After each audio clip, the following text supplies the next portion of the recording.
Bonsoir à toutes et à tous. Je suis Alexandre Bourdon, architecte spécialisé en éco-innovation à destination des particuliers, membre des ADLR et accompagné d'Offenov. Donc, le parcours pour nous, en fait, il commence par la demande, parce que j'ai dit tout à l'heure par les ECFR. Donc, nous, notre premier défi aujourd'hui, là, c'est vraiment de qualifier cette demande, parce que quand on reçoit les appels, que ce soit c'est téléphonique, soit par mail, aujourd'hui, on a fait un échantillonnage sur nos pratiques. Il y a quasiment 40% des ménages qui viennent vers nous, mais qui ne sont pas du tout passés par les ECFR avant. Donc, on essaye au maximum de les renvoyer pour qu'ils aient cette première niveau d'information. Alors ça marche assez bien sur le territoire de Lens-Métropole parce que vu qu'il y a l'aide à l'audit qui est conditionnée par passer par Alizé, donc nous ça nous permet d'avoir un petit peu ce temps de latence pour renvoyer, pour que les ménages ils puissent monter en compétence. Alors des fois c'est pas possible s'ils ne souhaitent pas passer par le CFR parce que des fois on a essayé et des fois ils disent non, on ne veut pas, on veut directement aller sur un arbre.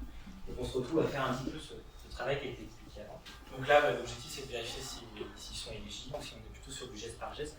On va même aller, dans cette réunion, c'est une réunion de 45 minutes, on essaie d'évaluer, une fois qu'on a récupéré toutes les informations, les plans, le revenu fiscal, tout leur projet, s'il y a déjà eu un audit. Voilà, c'est essayer de voir un petit peu combien on envisage comme une sorte de plan de préfinancement pour savoir combien ça va coûter, combien de reste à charge ils vont aller, pour savoir est-ce que c'est acceptable déjà ce reste à charge. Et puis c'est un moment aussi pour nous en tant qu'architecte aussi de voir si on a un peu des valeurs communes, parce que si on a envie de travailler ensemble, donc on va se retrouver sur un temps long, on va être l'interlocuteur de confiance. Donc on va voir un peu comme disait Arnold, est-ce qu'on est le bon médecin de campagne. Et une fois que, donc ça c'est vraiment la contractualisation, et une fois qu'on va faire un second temps, on a contractualisé, on arrive finalement à cette première visite sur site. Pour nous, en tant qu'architecte, finalement, cette première visite sur site, ça va plus loin que finalement une visite d'audit. Il y a un temps d'en avoir 3-4 heures, voire 5 heures sur site, donc c'est le moment où on va faire l'audit. Mais c'est un moment vraiment privilégié avec le ménage où on va requalifier la demande, parce que souvent la demande elle a été mal posée. Le ménage il arrive avec toutes ses envies, des fois des devis qui sont déjà établis, et presque une demande. Et bon, valider le scénario, on y va. Et donc, dans cette première mission, il y a la phase diagnostic. Donc, le but, c'est d'emmener dans ce temps court le ménage à repenser son bâti et voir en fait, comprendre pour le soigner, parce que souvent, en fait, on se retrouve avec des pathologies qui sont assez récurrentes. On est sur des maisons pierre ou mâche-fer, donc on a des grosses remontées limitées, les nappes phréatiques en ce moment sont très hautes.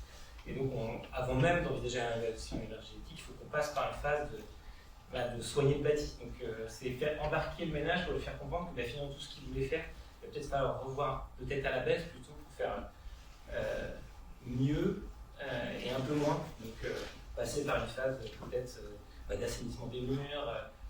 Des fois, on peut aller plus loin. On voit en fait, on a quasiment 40% des ménages qui nous contactent, qu'on suit en tant que marque. C'est des ménages qui sont en cours d'acquisition. Donc là, en fait, il y a quelque chose qu'on peut aller travailler beaucoup, on peut aller plus loin que l'audit, c'est repenser la rénovation énergétique dans une vision plus globale. C'est qu'il faut emménager dans ce nouveau lieu, donc on va pouvoir aller pousser des réflexions sur du low-tech, sur du bioclimatique. Donc, pour donner des exemples très simples, c'est un moment où il y a la rénovation énergétique, mais il va y avoir aussi peut-être un moment ouvrir une baie côté sud pour profiter des apports solaires, parce qu'il y a un bloc de refond derrière, donc on va profiter de l'apport des calories, ou simplement le ménage nous dit je vais remettre un poêle à bois, donc est-ce que le poêle qui est existant, qui est ancien qu'il faut le changer, qui est sur un pignon, est-ce qu'on ne va pas le retrouver plutôt dans une position centrale, profiter de l'inertie. C'est dans ce temps court, essayer de donner le maximum d'informations au ménage pour qu'il puisse s'imprégner déjà sur les solutions sur lesquelles on va se porter et en fait l'impliquer dans sa rénovation. Donc ça va dans cette vision plus globale que la rénovation énergétique dans cette mission-là de première visite. C'est aussi interroger les usages, parce que quand on disait on va bouger un poil, peut-être c'était plus intéressant d'avoir le salon, ces éléments-là. Et puis par exemple, sur une rénovation thermique où on reprend toute l'isolation thermique par l'intérieur, à un moment, en interrogeant le projet de vie des ménages, s'ils veulent y passer toute leur vie, il va falloir casser la salle de bain. Donc, moi, j'aime bien prendre un temps, et je pense qu'on est à peu près, on partage ça, les architectes de rénovation, c'est de prendre un temps sur comment la salle de bain elle va être prise. Donc, comment des fois on veut quelque chose, on essaye de se trouver dans un plan sur comment la salle de bain qui va être prise, elle va être adaptable au vieillissement pour plus tard. Vu que ce qu'ils vont faire aujourd'hui dans le cadre de la rénovation énergétique, que ce soit pensé sur une vision à long terme de la façon dont ils vont vivre leur logement. Donc, je vais faire un second temps. Là, on se quitte un petit peu après ces 4 heures de guide. Donc, la première partie, ils vous expliquent ce qu'ils veulent. Dans la deuxième partie, on est un peu en autonomie pour comprendre le bâti. Et après, c'est pour cette troisième partie où on prend vraiment un temps pour échanger sur comment on peut améliorer leur projet. On va définir 2-3 scénarios par rapport à leur budget de reste à charge. On va après, quand on rentre au bureau, on a étudié ces 2 à 3 hypothèses. Et puis vient le moment de la restitution. Pour nous, on essaye de mettre des choses en place parce que le projet de la restitution, c'est vraiment un moment privilégié pour que le ménage il ait eu du temps entre cette première visite et nous on remet l'audit. Et là, pour qu'il puisse s'approprier pleinement le scénario qui lui convient le plus. Donc on a déjà établi un plan de financement sur les 2 ou 3 solutions. Et pour qu'ils puissent comprendre l'audit, parce que les audits, dans leur forme réglementaire, c'est pas très glamour, c'est un peu difficile à comprendre. Nous, aux architectes de rénovation, on essaie vraiment de mettre en place une approche le plus pédagogique possible. Donc ça va être une approche par schéma, par plan. Donc à chaque position d'intervention, on va le repérer sur le plan rez-de-chaussée, étage. Donc souvent c'est des solutions un peu combinées. Donc on a des fois l'isolation thermique par extérieur, par intérieur, l'isolation des combles, et en plus c'est des rampants. Donc il faut que le ménage, dans la mission d'arbre, il va être seul face aux entreprises qu'il va contacter. Donc il faut qu'il soit le plus armé possible pour qu'il puisse expliquer son projet de rénovation. Donc un ménage qui a finalement compris son projet de rénovation, c'est finalement un ménage qui va être beaucoup plus à l'aise dans la construction de l'entreprise. Ça va être un ménage qui va être beaucoup plus à l'aise aussi pour faire des allers-retours avec les entreprises, pour leur demander à ce que les devis soient conformes à l'audit. Donc moi j'ai vu sur les fiches, ces petites fiches-là, par exemple si on a des menuiseries, moi je repère avec les numéros des menuiseries, dans l'audit on a les numéros de menuiserie, et puis dans le devis on les a, ce qui fait que l'objectif final c'est à la fois que le ménage il comprenne son scénario, qu'il sache le communiquer, qu'il sache faire les allers-retours avec les entreprises, et surtout au final qu'on ait un ensemble de pièces qui soient assez cohérentes entre l'audit, les devis d'entreprise, l'attestation de travaux, qu'on ait un seul même objet pour que finalement l'objectif final c'est que l'instruction se passe le mieux possible avec le moins d'aller-retour avec les services instructeurs.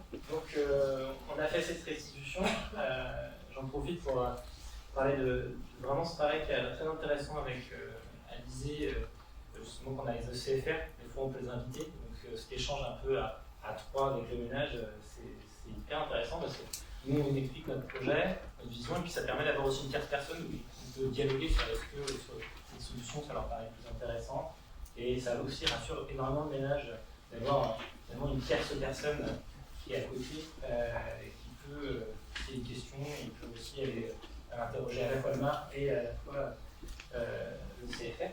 Donc je refais un autre saut dans le temps. Le ménage, là, il a consulté toutes ces entreprises, il a choisi ses artisans, on a déjà fait un gros aller-retour avec eux pour que les devis soient conformes à l'audit, qu'ils soient conformes aux attentes du PLANA, et on a aussi vérifié donc, dans les devis à peu près toutes les interactions ont été pensées, que toutes les choses qui sont à prévoir dans la rénovation sont là. C'est le moment où le ménage, là, on va déposer le dossier. Moi, c'est un moment assez privilégié parce que le ménage il comprend son projet, il est prêt, il a ses artisans, c'est beaucoup plus clair pour lui. C'est le moment du dépôt du dossier, de rentrer, qu'il peut se projeter dans la phase chantier. Et donc nous, on travaille aussi avec beaucoup de fiches conseils qu'on envoie. Donc, le but sur tout le parcours Mars, c'est donner de l'information en amont, discuter de l'information après, pour que le ménage ait le temps de monter un peu en compétence seul s'il en a envie. Et donc là, c'est quelques fiches conseils qu'on fait. Ces fiches conseils, ça va être sur la préparation de chantier. Donc au moment où on va commencer, il a toutes ces entreprises. On va lui donner des fiches conseils sur la préparation de chantier, sur comment réceptionner son chantier, mais en amont aussi comment faire son tableau de chantier. Il y a sur nos fiches conseils, il y a énormément de liens pour qu'ils puissent se former. Donc là, par exemple, sur la première fiche, c'est vers un lien de logiciel pour créer un planning de chantier seul. Donc nous, dans l'idéal, ce serait que le ménage soit accompagné par une maîtrise d'œuvre. Alors, ce n'est pas toujours le cas, et ce n'est pas toujours souhaité par le ménage, parce que des fois, il se sent armé, malgré tout, pour y aller tout seul dans cette aventure de la maîtrise d'œuvre en chantier. Et nous, au sein des ADLR, on a à peu près 30% des ménages qu'on suit en tant qu'accompagnateur rénov, qu'on suit aussi en maîtrise d'œuvre. Et finalement, c'est assez, entre le type de ménage, c'est assez homogène entre les modestes et très modestes, les intermédiaires et supérieurs.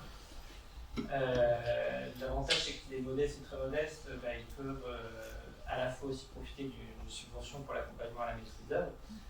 Par contre, sur les supérieurs et intermédiaires, là, on voit vraiment que les accompagnements se font vraiment de manière locale, notamment sur toutes les communes des Indes métropoles, où là où finalement les logements supérieurs ils sont en train de sortir du dispositif d'accompagnement rénov parcours d'ampleur, vu la baisse des subventions, on arrive à les garder avec nous parce que ils ont envie d'être accompagnés par une maîtrise d'œuvre, et vu aussi les sommes qui sont en jeu d'accompagnement, ça leur permet facilement d'être accompagnés à la fois des intermédiaires et des supérieurs. Voilà à peu près sur nous, essayer de synthétiser vraiment qu'est-ce que c'est un accompagnement rénov pour les architectes. La rénovation. Merci.